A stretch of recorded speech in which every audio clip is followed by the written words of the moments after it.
Assalamualaikum warahmatullahi wabarakatuh. Bersama saya, Agus Sambarwari. Pada video kali ini kita akan belajar algoritma pemrograman. Di materi pertama, saya akan menyampaikan mengenai pengantar algoritma. Adapun materi yang akan saya sampaikan diantaranya definisi algoritma, notasi penulisan, contoh dari notasi penulisan algoritma, dan studi kasus.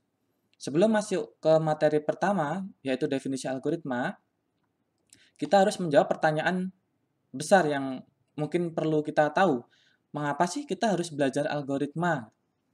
Jika teman-teman perhatikan di lingkungan sekitar teman-teman, pastilah teman-teman menjumpai yang namanya masalah. Apa itu masalah? Masalah adalah sesuatu yang harus diselesaikan atau dipecahkan. Sesuatu itu berarti dapat berupa suatu pertanyaan atau kumpulan pekerjaan yang harus diselesaikan oleh manusia. Nah, dalam hal komputasi misalnya, coba urutkan angka berikut dari yang terkecil ke yang terbesar. Di sini kita memiliki 8 angka acak. Mungkin kita akan sangat cepat dan mudah dan pastinya memiliki jawaban yang benar untuk mengurutkan ke 8 angka ini. Namun, bagaimana ketika angka yang diminta diurutkan itu sejumlah ribuan atau bahkan jutaan? Sebagai manusia kita akan merasa kesulitan gitu. Oleh karena itu kita membutuhkan yang namanya komputer. Kenapa komputer? Karena komputer itu bisa lebih akurat dan dalam kecepatan perhitungan dia bisa lebih cepat dibandingkan manusia.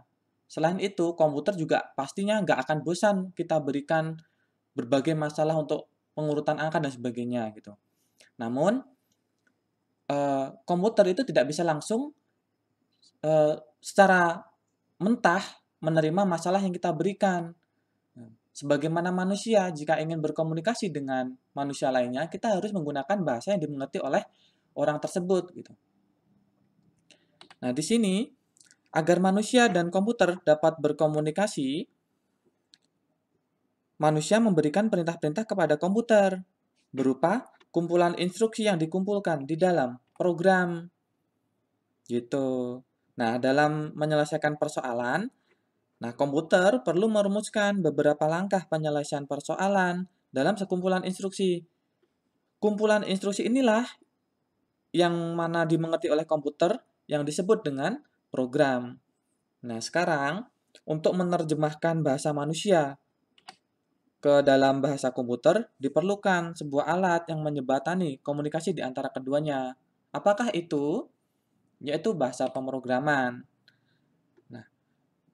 Selain bahasa pemrograman, seorang programmer itu perlu memahami tahapan-tahapan, langkah-langkah dalam penyelesaian masalah.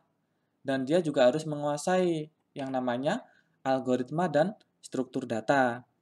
Nah, sehingga harapannya ketika programmer sudah menguasai algoritma, bahasa pemrograman, dan pemrograman itu sendiri, maka nanti program yang dia buat itu bisa lebih efisien dan efektif dalam menyelesaikan suatu masalah. Nah, sehingga belajar algoritma dan pemrograman itu sama saja kita belajar dalam menyelesaikan masalah.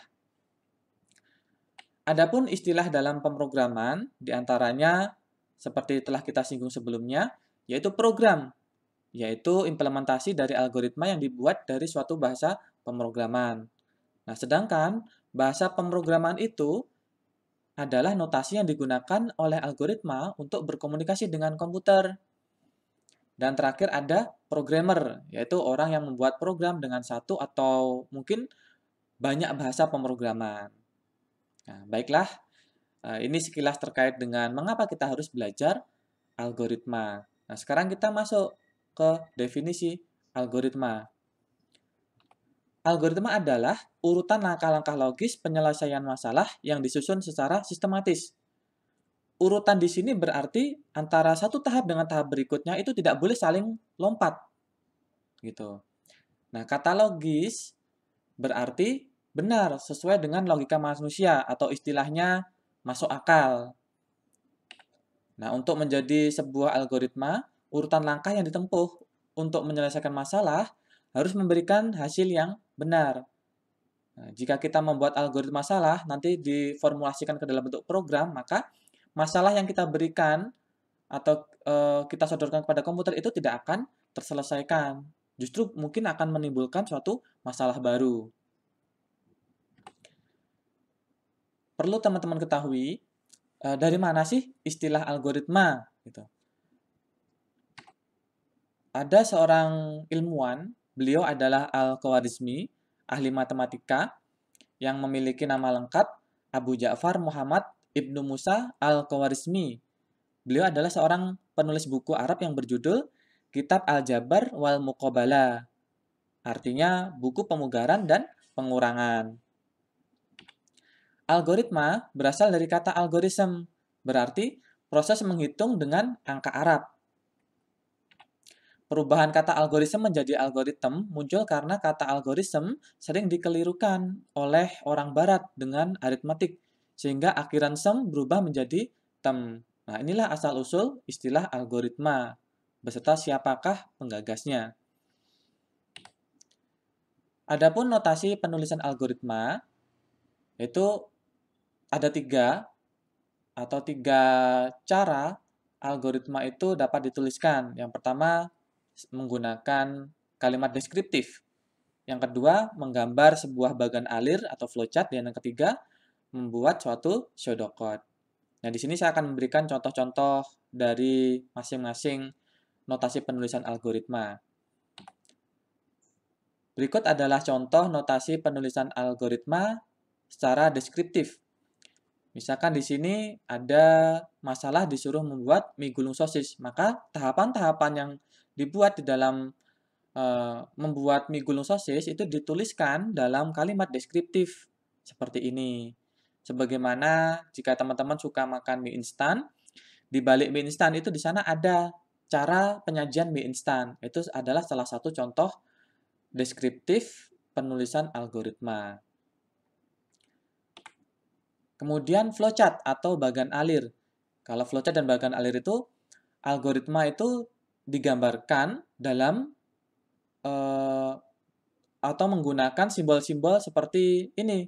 Ya, ada terminator, proses, sampai dengan flow line. Ya. Ini garis yang menghubungkan antara simbol-simbol ini semua. Jadi dia dibuat dalam bentuk bagan alir seperti ini. Nah, ini adalah contoh bagan alir atau flowchart dari suatu algoritma menghitung luas area lingkaran. Nah, ini penggunaan decision dan ini penggunaan perulangan. Ini adalah contoh flowchart. Berikutnya adalah pseudocode. Pseudocode itu merupakan cara penulisan algoritma yang menyerupai kode program aslinya. Nah, struktur dari pseudocode terdiri dari judul algoritma, kemudian ada deklarasi atau kamus, dan isi dari algoritma itu sendiri.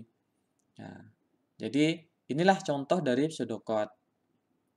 Tidak lagi seperti kalimat deskriptif, kalau pada pseudocode, notasi-notasinya sudah berupa simbol-simbol seperti ini. Assign, ya, ini assignment atau memasukkan nilai ke A. Dan ini penjumlahan, gitu. Seperti itu. Nah, baiklah kita coba berikan studi kasus. Dalam hal ini, saya punya studi kasus menukar isi dari 2 gelas. Di sini saya memiliki 2 gelas yang masing-masing berisi teh dan kopi. Saya ingin menukar isi dari kedua gelas tersebut. Bagaimanakah tahapannya?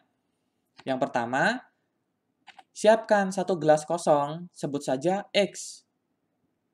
Langkah kedua, tuangkan teh pada gelas teh ke gelas X. Nah, kondisi seperti ini, gelas teh sekarang menjadi kosong. Nah, tahap ketiga, kita tuangkan kopi ke dalam gelas teh. Nah, sekarang kondisinya gelas kopi adalah kosong. Dan terakhir, teh yang tadi ada pada gelas X, kita tuangkan ke gelas kopi. Nah, sehingga bertukarlah isi dari 2 gelas ini. Nah, cukup sekian. Terima kasih. Apabila ada yang ditanyakan, silahkan tinggalkan komentar. Semoga bermanfaat. Wassalamualaikum warahmatullahi wabarakatuh.